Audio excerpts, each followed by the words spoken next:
When it comes to the issues that matter most, all roads lead to the political process. For this reason, we in public health have a responsibility to participate in this process. David Hogg is a co-founder of March for Our Lives. Thrust into the world of activism by the largest school shooting in American history, Parkland survivor David has become one of the most compelling voices of his generation.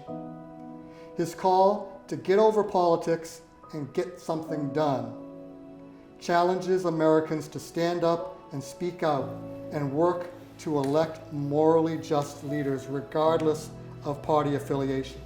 John Rosenthal is founder of Stop Handgun Violence and president of Meredith Management. He is a successful real estate developer and manager in Massachusetts who has distinguished himself in his ability to balance corporate and individual responsibility.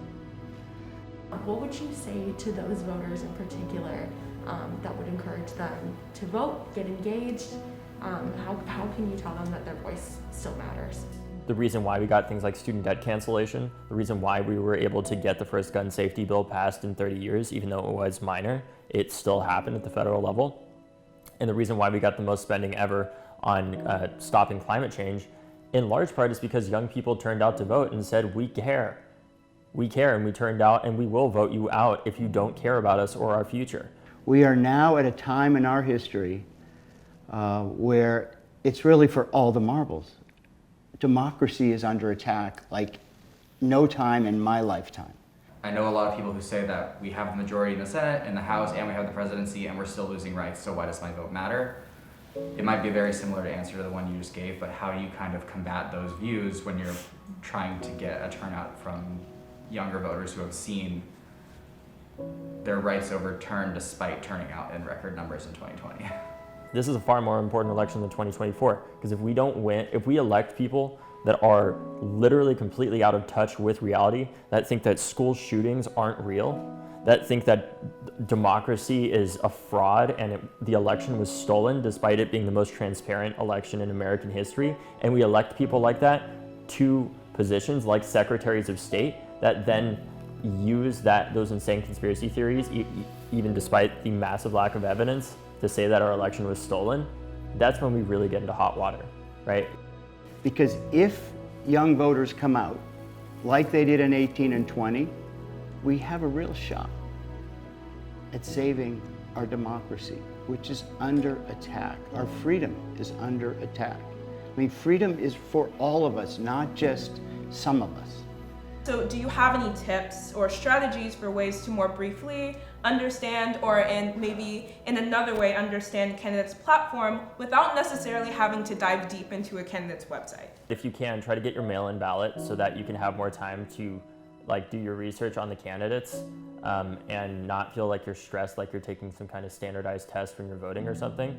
And the thing that I would say more than anything is if you aren't able to get that mail-in ballot and you do just go and vote earlier on election day, do your research, even if it's in the ballot box. I mean, there have been a number of elections that I've gone into where it's like a primary or something, and I have some general idea of who I'm voting for the bigger ticket items at the top of the ballot, but I don't know who a lot of these other people are at the more local level. So what I'll do is I'll just go to their website, and I know it might seem like a lot, but really all you have to do is look at who's endorsed them to see if you agree with them or not. So for example, if you care about environmental policy, have environmental groups endorse them. If you care about having a small business, have small business associations endorse them. If you care about gun safety, have gun safety organizations endorse them. And that's what I would say is basically, it really isn't that hard, and just know there's no time limit for you when you're doing that. And you can take out your phone and just look them up, and it can have a big impact. So that's what I would say. How do you suggest they start the conversation for their loved ones who may feel differently?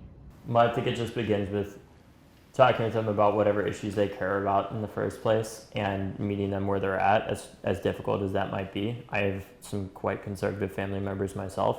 But I think it's just about meeting them where they're at, and instead of attacking them, asking them why they feel the way they do and dispelling a lot of common myths that are there. I've done this a lot even with armed counter-protesters that I've talked to across the country. I was just wondering how you approach these topics among young people and maybe their parents also in a way that sort of mobilizes? Are there other emotions like maybe anger or hope or something else that seems to be a better appeal than fear? You just think in terms of the arc of time. I mean, you're here for a finite amount of time. You know, and the more you give, the more you get. And if you live to be 90, that's 780,000 hours. What you do with those hours and the moments is all you ever really have. And you're in the business of helping people, public health, which really matters. I think it's righteous indignation. That's the best motivation, which is different from anger. You know, I think anger is just an emotion without direction, but I think righteous indignation is, I think righteous indignation is different from anger in that it's love for the people who society has left unloved. Because I think I forget who said it, but it might have been Cornel West or something that said like, justice is love in the public sphere. Thank you both. David Hogg, this has been wonderful. John Rosenthal, thank you so much. America is calling, vote. Thank all of you. And to everyone listening to this, please go out and vote. America is calling. We're depending on you. Thank you.